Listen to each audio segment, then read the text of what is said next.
There's a chap called Adam Smith Connor who was convicted and arrested and put in prison for praying silently outside the abortion clinic. Have you heard about this? So they're now arresting people. And have been for several years outside abortion clinics for that. He was literally standing outside an abortion clinic, silently, saying nothing. He's arrested. And then you see people getting away with horrific crimes. Yeah. Horrific crimes, such as Hugh Edwards and lots of, I think we gave a case of 11 examples. There's so much worse than Hugh Edwards being let off and walking out of court. People raping people, walking out of court. Yeah. And then when you do end up in court, the ones who are foreigners don't even get deported because it's unfair. There's some Portugal guy, I forgot what his crime was now. Belgian. No, the report that I read today, Portuguese guy, who can't be deported because it will affect his mum's human rights because she won't be able to see him because she lives there. I mean, this is how mad it's getting. Yeah, and that's the bit I'm really worried. But your human rights don't matter, mate. Yeah, I know. Your daughter's human rights don't matter. No. But this scumbag's mum's human rights, well, they matter more than your daughter's. Yeah, and it's the fact that these kind of travesties of justice are now happening blatantly, openly, being reported on, and nobody seems to be. Because of course we all, don't we? We as children when we're growing up, even adults within this society think there's somebody there looking after us, making sure that.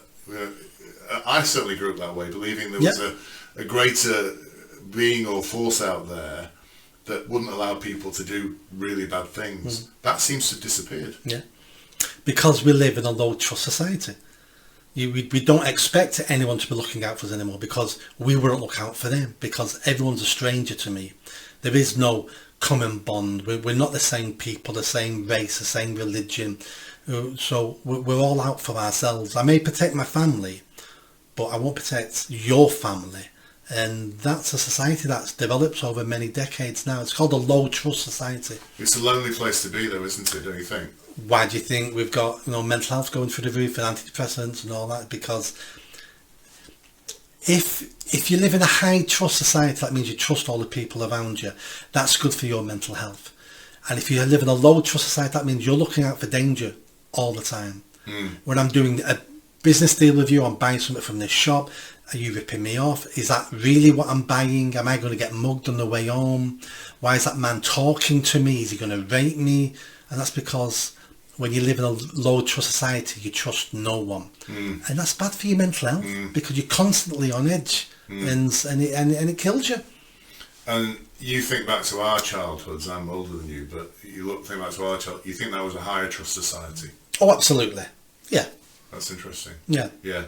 And all the stats show this. This has been declining. It's been declining for decade on decade on decade. Yeah. Part of it will be down to, the big drop-off came with internet, social media and stuff like that.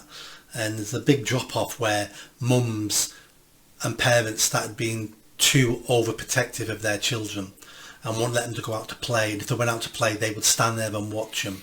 My mum never left the house when I was outside playing, unless they called me back in. Yeah. And that's where you learn your social skills. That's where you learn what you can do, what you can't do, and where to go and not to do. And there's dangers out there.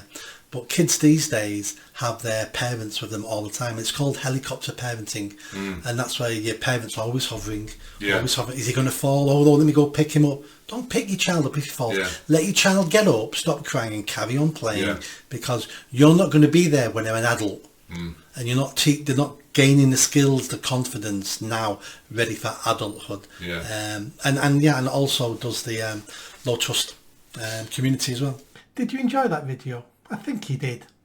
Come on now, hit that bell, subscribe, comment. Let's build this channel. I need more followers. I need more subscribers. Be part of the journey. See you soon.